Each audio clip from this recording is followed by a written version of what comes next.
আমাদের গাড়িটা আমাদেরকে এত ঘুরিয়েছে এই কিছু বছরের মধ্যে, মানে এই কিছু বছরের মধ্যে মনে হয় কারোর গাড়ির এরকমভাবে টায়ার হয়ে যায় না যতটা আমাদের গাড়ির টায়ারটা হয়ে গেছে। আর সেটাও কেনার সাথে সাথেই একটা টায়ার পাল্টানো হয়েছিল যতটা সম্ভব। আমার থেকে বেশি হয়তো সায়ন জানবে, কিন্তু আমি যতটা জানি একটা টায়ার পাল্টানো হয়েছিল। তারপর কিন্তু আমরা পাহাড় থেকে ঘুরে এসেই ইমিডিয়েটলি আমাদেরকে দুটো টায়ার পাল্টাতে হয়। যদিও পাহাড়ে যাওয়ার আগেই দুটো টায়ারের অবস্থা কিন্তু ভীষণ খারাপ ছিল। আর সবথেকে বড় কথা হচ্ছে আমাদের গাড়িটা মানে যেই টাইমের মধ্যে যতটা চালানোর দরকার তার দুগুণ বেশি আমরা গাড়িটা চালিয়ে ফেলেছি। তো সেই জন্য একদম যখনই টায়ারটা প্রথমে লিক হয়ে গেছিলো, তারপর লিক হয়ে যাওয়ার পর যখন টায়ারটা আমরা সারাই করতে যাই, তো যে সারাই করবে সে কিন্তু বললো কি যে এই টায়ারটার কিন্তু আর লংজিভিটি নেই, এই টায়ারটা কিন্তু এবার ফেলে দেওয়ার যোগ্য হয়ে গেছে।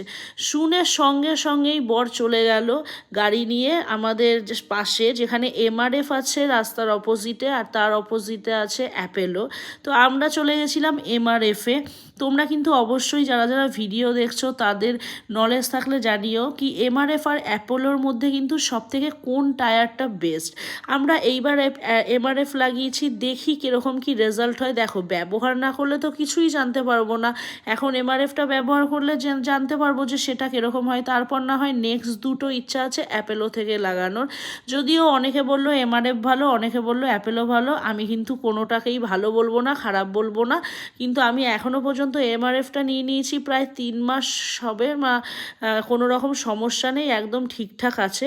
আর সবথেকে আমি মনে মনে কি ভাবলাম জানো, যদি আমি তো দেখো বরের বউ, যদি আমার কিছু দরকার হতো তাহলে কি বর এত তাড়াতাড়ি নিয়ে যেত বলো তো? দুটো টায়ার লাগাতে অত টাকা খরচা হয়ে গেল একসাথে, সঙ্গে সঙ্গে পকেট থেকে টাকাগুলো বার করে ফেললো একদম নিজের গাড়িটাকে ঠিকঠাক করে নেওয়ার জন্য। অথচ আমার স্কুটিটা কতদিন ধরে খারাপ হয়ে গেছে, কোনো দিন স্কুটির চাকাটা পাল্টানোর কোনো নামই নেই। মেন ব্যাপার হচ্ছে যে যেই জিনিসটাকে ইউজ করে তার কিন্তু সেই জিনিসটার ওপর বেশি মায়া থাকে, এইটাই আমি বুঝলাম। যাই হোক, এই জিনিসটা সবথেকে সবার জন্য ব্যবহার হয়। আর আমার খুব খুশি লাগছিল কি গাড়িটার টায়ারগুলো নতুন লাগছিল, কেন কি সত্যি কথা আমরা সবসময় চাই কি আমাদের গাড়িটা যেন একদম টিপটাপ থাকে। আর যারা সবসময় গাড়ি চাপে তাদের যদি গাড়ির টায়ার বা গাড়ির কোনো একটা পার্টসও খারাপ থাকে, সেটার জন্য কিন্তু প্রচণ্ড হ্যারাসমেন্ট হতে হয়। রাস্তায় কখন হ্যারাস হতে হবে কোনো ঠিক থাকে না। তো এই চাকাটা পাল্টে নিয়ে কিন্তু অনেক খুশি লাগছিল, অনেক ভালো লাগছিল কি না এই দুটো চাকা কিন্তু আমরা পাল্টে নিতে পেরেছি। আর তোমরা কিন্তু অবশ্যই জানিও কি কীরকম কি দাম পড়েছে।